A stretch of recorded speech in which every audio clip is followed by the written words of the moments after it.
Pasok na sa labas. Pasok ng drum, pasok ng drum.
Para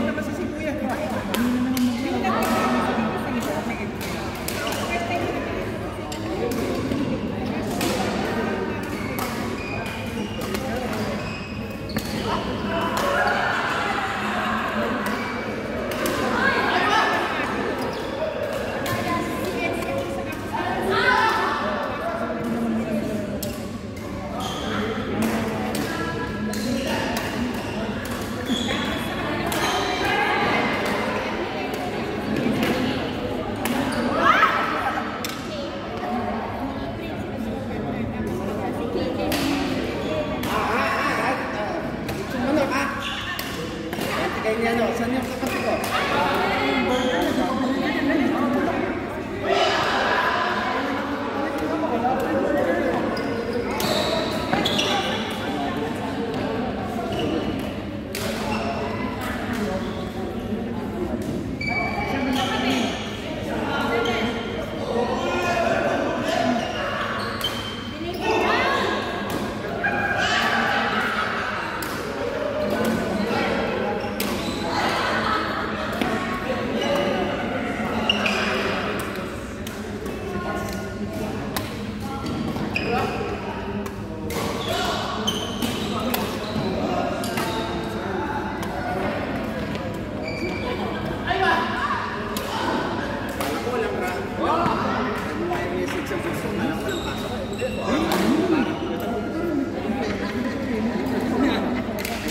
Binuksan ko agad eh. Akala ko, no, classes ko.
nasundan ulitin mo yan. Ha? Hindi na nasundan. Yung, biyahe kami ano sa ano, umuwi ako. Sa Pinas. Sige, ano ko. Oo pala. Huli kong ano, pauwi ka pa rin. Pauwi na naman yun. Ay na lang. Ano yun naman.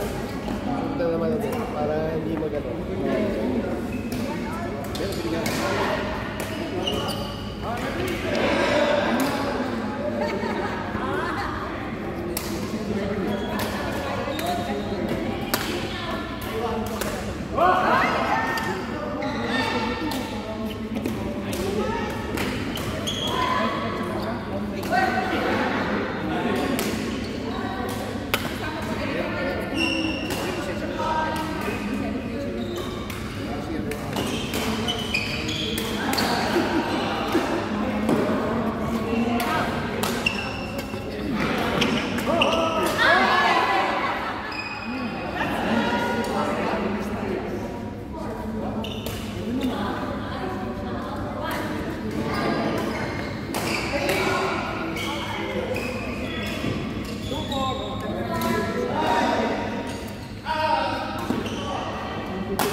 Uy, bunot!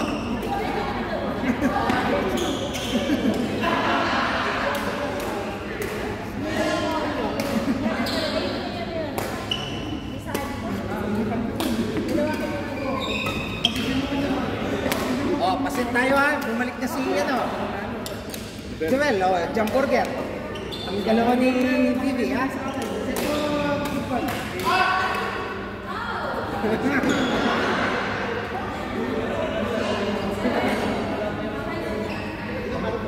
Set mo kami tala.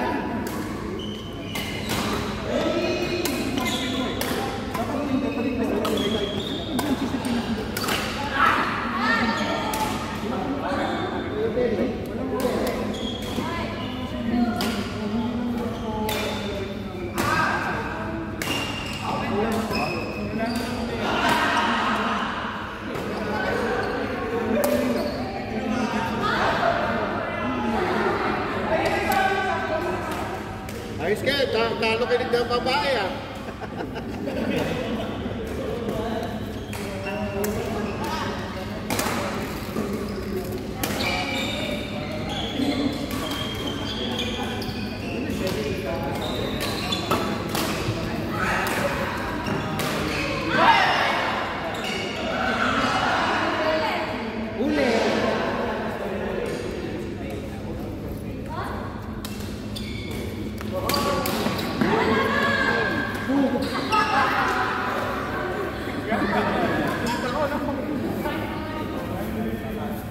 Mas mabilis si Ate Colin kaysa pag may swimming.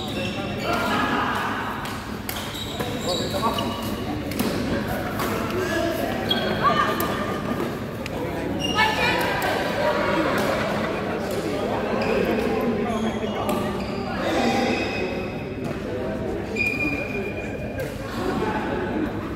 Bigla ako na lang.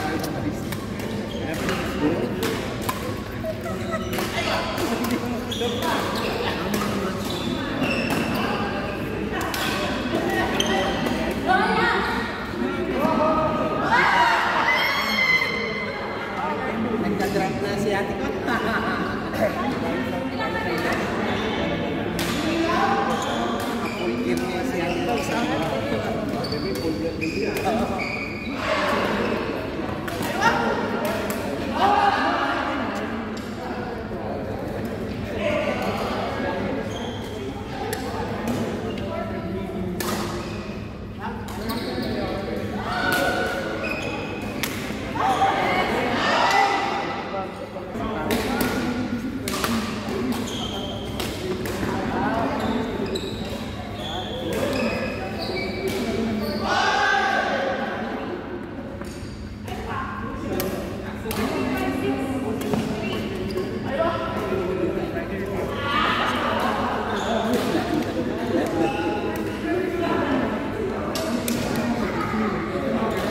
coins na rin na one day, wala ka na mapipili. Ibang exchange, hindi na nagbebenta ng Bitcoin. 21 million lang yan. Pinapad lang tayo. Hindi naman pa nagpulit lang. Tagob, sa US. Dati, 2 milyon yan, bumaba, diba? Peso. 16,000 dati.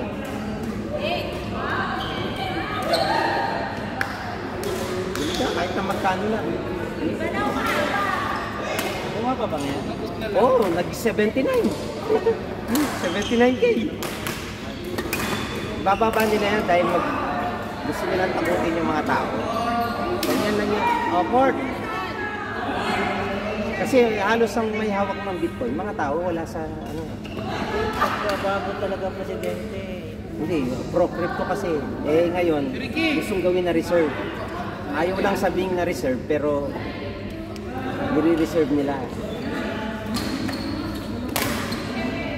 Eh kung ang Pilipinas gumaya kay El Salvador, wala na tayong utang sa atin. Eh, ang ginagawa sa atin kasi puro tulpo ang pinapanood, kaya walang utang. Tapos, baka yung mga Pag naman yung si Pabis na yun, wala. or ano lang.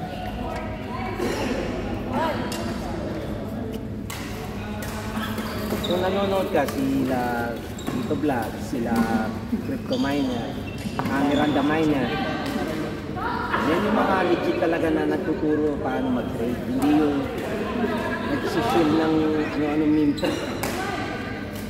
Iba pa rin ang panalo ng bodega. Iba pa rin ang panalo. Resistance.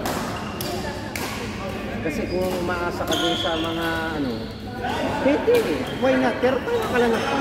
Halimbawa yung tinaya natin. Dahil maganda yung project. Ang mahina lang doon kasi, kaya hindi nag-ano yun. Ayaw nilang pasukan ng malalaking, halimbawa institution. Ayaw nila, gusto nila sa tao lang. Ay mahirap yun. Hindi kagaya ng Bitcoin, ilang years ang Bitcoin. Puri mo 11 years, ay 2011, o nagsimula siya. Pero kung pinasukan nila na marketing, gano'n lang yun. Ano lang, dadump din yun lang. Pero ang ganda kasi yung Piscoin na yun, yung binili natin, 4 token dati. Hanggang ngayon pa naman buhay eh. O dati. O ngayon Piscoin na. Eh buhay pa rin. Pero bababa. Pero buhay pa rin. Eh kaso mga tao lang kasi ayaw nilang pasukan ng ibang institution, yung tinatawag nilang big boys. Ayaw nila yun. Kung gusto nila, bumili sila. Pero hindi yung i-advertise nila, yung nakikita mga advertisement. Ayaw nila yun. Ano ba yun? Nakon ko ma. 8 ba yun? Wala nang ipin. Medyo nawala ng ano eh. Oo. Wala. Pwede kaya mas natin. Kung pagpilian mo ko, AI. Mga AI. Ano yung mga AI mo? Napakadami na eh. Ano yung tinayaan ko? Pero umaba na ha. Ano yung tinayaan kong AI? Yung gala yan, may pagkasa na ba yan? Oh, gala. Dati, ganda rin yan. Meron din akong hawak hanggang ngayon yun. Ano lang. Ang gala naman, mga virtual na LAN. Floppy ha, gala ng XRP. Floki. Kumita rin ako dyan. Floki. Floki kasabayan niyan, Pepe. Ang Pepe talagang to the moon. O ngayon, baba na. Open ko ng XRP. Floki.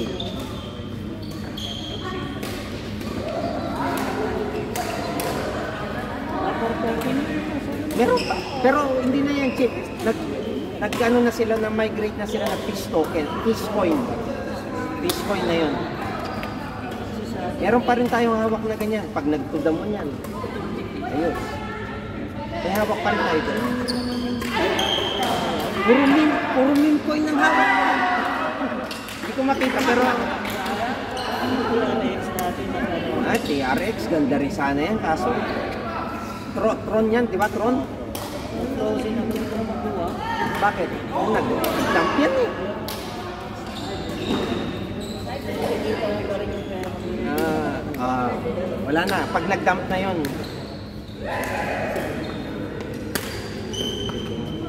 Kaya may hirap talaga ang mean coin, pero one time, big time, baka nakachimp pa one time. Kaso, wala kang tigil sa Twitter, kasi dadump nila chip eh. Pagka ano na sa exchange, halimbawa nasa decentralized, halimbawa yung mga OKX, yung mga decentralized, hindi, pagka na-list na sa Binance, sa Bybit, sa malalaking exchange, up yan. Then, pag sinabing, malinis na sa Binance, abang ka na, sell na ako nito. Pagka na ganyan na, pag na, sell ka na agad. Basta ka na. Ano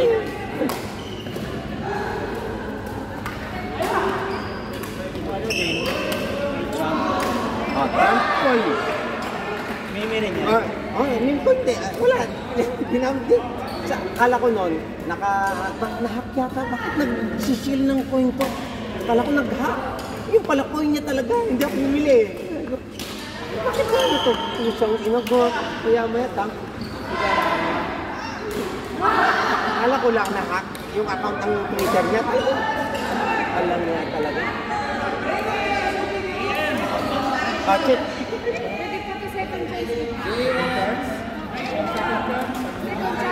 Pero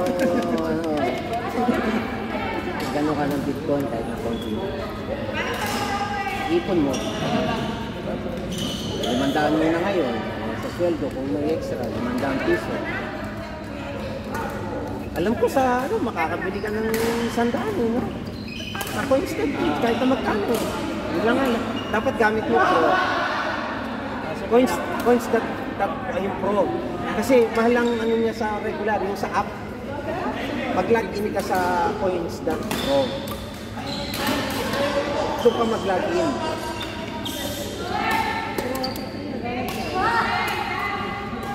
Kami.